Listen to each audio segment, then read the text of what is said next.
বন্ধুরা, পরশুরাম সিরিয়ালের আজকের রিভিউ। কবির চ্যাটার্জি সুধারানী দেবীকে ফোন করেছে যাচাই করার জন্য যে সে কোথায় আছে। এদিকে তটিনী লাট্টু পিকোকে দায়িত্ব দিয়েছে রাক্ষস দাদুর ঘরে ঢুকে কোনো বিল আছে কিনা সার্চ করতে। লাট্টু পিকো সমস্ত জায়গা সার্চ করে নাই, আলমারিটা খুলতে পারছে না। তখন পিকো বলছে রাক্ষস দাদু তো একটা ড্রেস একদিনের বেশি পরে না, ওয়াশিং মেশিন যেখানে আছে সেখানে গিয়েই সার্চ করে দেখি। এদিকে তটিনী অপেক্ষা করছে লাট্টু পিকো কখন ফোন করে জানাবে। সুধারানী দেবী তটিনীর কাছে জানতে চাই তাকে কতক্ষণ এখানে থাকতে হবে। তটিনী বলছে যতদিন পর্যন্ত কেসটা সলভ না হচ্ছে ততদিন থাকতে হবে।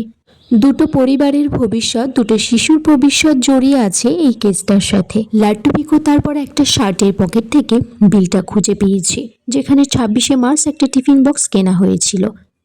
তটিনীর কাছে ফোন করে সেটা জানাই এবং তটিনী লাট্টু পিকোকে বলে যে খুব ভালো কাজ করেছো, তোমরা প্রমাণ করে দিয়েছো তোমাদের বাবা মার সন্তান তোমরা। এদিকে পরশুরাম তটিনীর কাছে ফোন করেছে, বলছে আজকে আমার বোনের হাড়গুলো পোড়ানো হবে, তারপর অস্থি বিসর্জন দেওয়া হবে।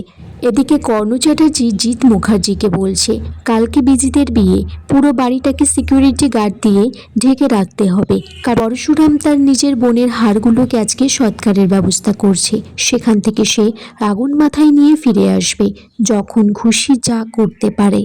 জিৎ মুখার্জি তারপর তটিনীর মাকে ভয় দেখাচ্ছে যে এখানে পরশুরাম আসলে কিন্তু আমার লোকজন গান নিয়ে রেডি থাকবে, তার প্রাণটা কিন্তু চলে যেতে পারে। তটিনীর মা বলছে আমার জামাই পরশুরাম, সে কোনো সাধারণ মানুষ নয়।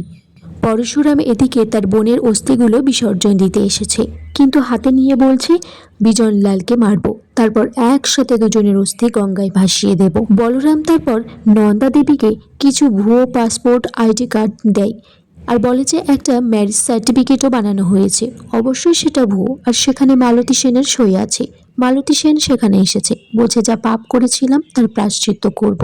এদিকে আয়ুষীকে বাড়িতে কোণে বেশে সাজানো হচ্ছে, অন্যদিকে মায়া নন্দা দেবীকেও বউ হিসেবে সাজিয়ে দিচ্ছে শিবানী হিসেবে। সেখানে প্রাচী আসে, প্রাচী এসে আয়ুষীকে বলছে বিয়েটা করার আগে একবার ভেবে নিতে।